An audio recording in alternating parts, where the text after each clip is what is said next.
for me even before she saw me. Her default position toward me as an African was a kind of patronizing, well-meaning pity. My roommate had a single story of Africa, a single story of catastrophe. In this single story, there was no possibility of Africans being similar to her in any way, no possibility of feelings more complex than pity, no possibility of a connection as human equals. I must say that before I went to the US, I didn't consciously identify as African. But in the US, whenever Africa came up, people turned to me, never mind that I knew nothing about places like Namibia. But I did come to embrace this new identity, and in many ways, I think of myself now as African, although I still get quite irritable when Africa is referred to as a country, the most recent example being my otherwise wonderful flight from Lagos 2 days ago, in which there was an announcement on the Virgin flight about their charity walk in India, Africa, and other countries.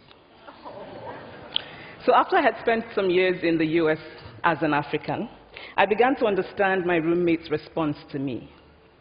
If I had not grown up in Nigeria, and if all I knew about Africa were from popular images, I too would think that Africa was a place of beautiful landscapes, beautiful animals, and incomprehensible people fighting senseless wars, dying of poverty and AIDS, unable to speak for themselves, and waiting to be saved by a kind white foreigner. I would see Africans in the same way that I, as a child, had seen Fide's family.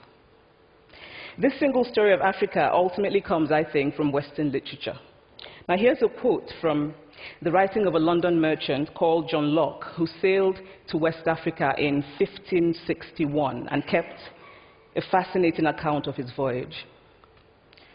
After referring to the black Africans as beasts who have no houses, he writes, "They are also people without heads, having their mouths and eyes in their breasts." Now, I've laughed every time I've read this, and one must admire the imagination of John Locke. But what is important about his writing is that it represents the beginning of a tradition of telling African stories in the West, a tradition of sub-Saharan Africa as a place of negatives, of difference, of darkness, of people who, in the words of the wonderful poet Rudyard Kipling, are half devil, half child. And so I began to realize that my American roommate must have, throughout her life, seen and heard different versions of this single story. As had a professor who once told me that my novel was not authentically African. Now, I was quite willing to contend that there were a number of things wrong with the novel, that it had failed in a number of places, but I had not quite imagined that it had failed at achieving something called African authenticity. In fact, I did not know what African authenticity was. The professor told me that my characters were too much like him, an educated and middle-class man. My characters drove cars. They were not starving. Therefore, they were not authentically African. But I must quickly add that I, too, am just as guilty on the question of the single story. A few years ago, I visited Mexico from the US. The political climate in the US at the time was tense, and there were debates going on about immigration. And, as often happens in America, immigration became synonymous with Mexicans. There were endless stories of Mexicans as people who were fleecing the healthcare system, sneaking across the border, being arrested at the border, that sort of thing. I remember walking around on my first day in Guadalajara, watching the people going to work, rolling up tortillas in the marketplace, smoking, laughing. I remember first feeling slight surprise, and then I was overwhelmed with shame. I realized that I had been so immersed in the media coverage of Mexicans that they had become one thing in my mind, the abject immigrant. I had bought into the single story of Mexicans, and I could not have been more ashamed of myself. So that is how to create a single story. Show a people as one thing, as only one thing, over and over again, and that is what they become. It is impossible to talk about the single story without talking about power. There is a word, an Igbo word, that I think about whenever I think about the power structures of the world, and it is nkali. It's a noun that loosely translates to be greater than another. Like our economic and political walls, stories too are defined by the principle of Nkali. How they are told, who tells them, when they are told, how many stories are told, are really dependent on power. Power is the ability not just to tell the story of another person, but to make it the definitive story of that person. The Palestinian poet Mourid Barghouti writes that if you want to dispossess a people, the simplest way to do it is to tell their story and to start with secondly. Start the story with the arrows of the Native Americans and not with the arrival of the British, and you have an entirely different story. Start the story with the failure of the African state and not with the colonial creation of the African state, and you have an entirely different story.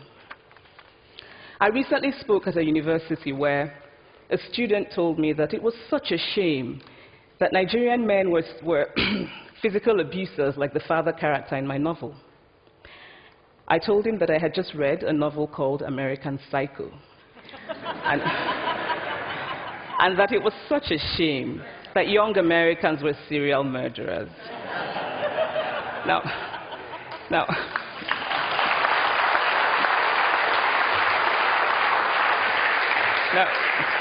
obviously, I said this in a fit of mild irritation, but it would never have occurred to me to think that just because I had read a novel in which a character was a serial killer, that he was somehow representative of all Americans. And now, this is not because I'm a better person than that student, but because of America's cultural and economic power. I had many stories of America. I had read Tyler, Updike, and Steinbeck, and Gateskill. I did not have a single story of America. When I learned some years ago that writers were expected to have had really unhappy childhoods to be successful, I began to think about how I could invent horrible things my parents had done to me. But the truth is that I had a very happy childhood, full of laughter and love, in a very close-knit family. But I also had grandfathers who died in refugee camps. My cousin, Polly, died because he could not get adequate health care. One of my closest friends, Okoloma, died in a plane crash because our fire trucks did not have water. I grew up under repressive military governments that devalued education so that sometimes my parents were not paid their salaries. And so as a child, I saw jam disappear from the breakfast table. Then margarine disappeared. Then bread became too expensive. Then milk became rationed. And most of all, a kind of normalized political fear invaded our lives. All of these stories make me who I am. But to insist on only these negative stories is to flatten my experience and to overlook the many other stories that formed me.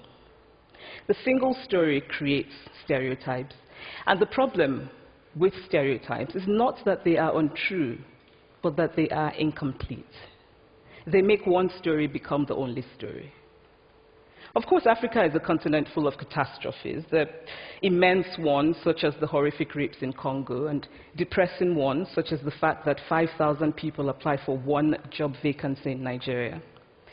But there are other stories that are not about catastrophe, and it is very important, it is just as important to talk about them.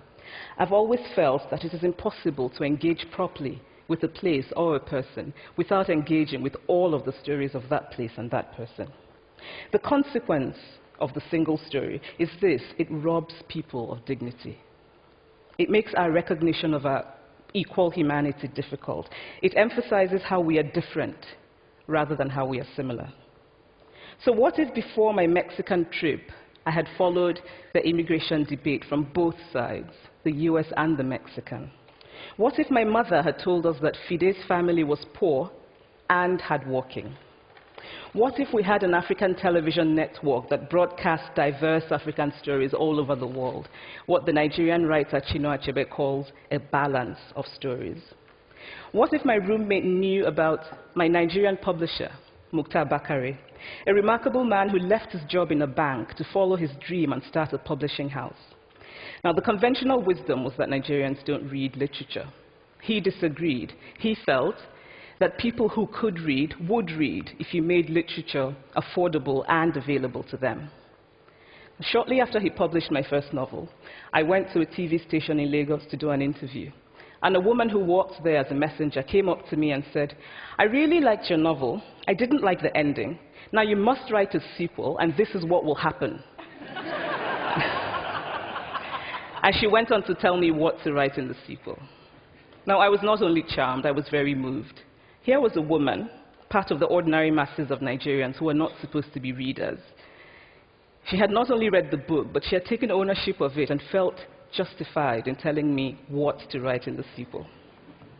Now, what if my roommate knew about my friend, Fumi Yonda, a fearless woman who hosts a TV show in Lagos and is determined to tell the stories that we prefer to forget?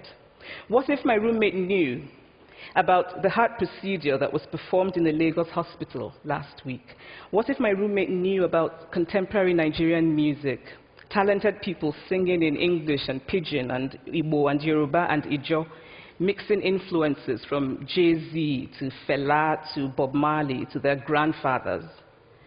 What if my roommate knew about the female lawyer who recently went to court in Nigeria to challenge a ridiculous law that required women to get their husband's consent before renewing their passports? What if my roommate knew about Nollywood, full of innovative people making films despite great technical odds, films so popular that they really are the best example of Nigerians consuming what they produce?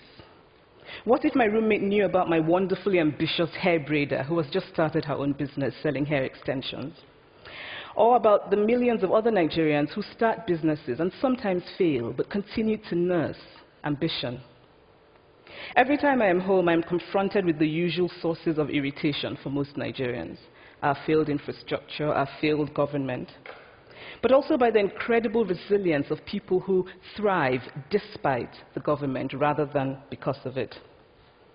I teach writing workshops in Lagos every summer, and it is amazing to me how many people apply, how many people are eager to write, to tell stories.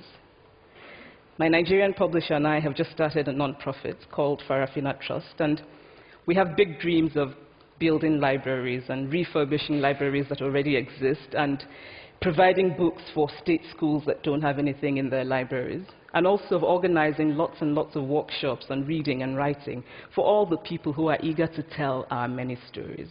Stories matter. Many stories matter. Stories have been used to dispossess and to malign, but stories can also be used to empower and to humanize. Stories can break the dignity of a people, but stories can also repair that broken dignity. The American writer Alice Walker wrote this about her southern relatives who had moved to the north, and she introduced them to a book about the southern life that they had left behind. They sat around reading the book themselves, listening to me read the book, and the kind of paradise was regained. I would like to end with this thought, that when we reject the single story, when we realize that there is never a single story about any place, we regain a kind of paradise. Thank you.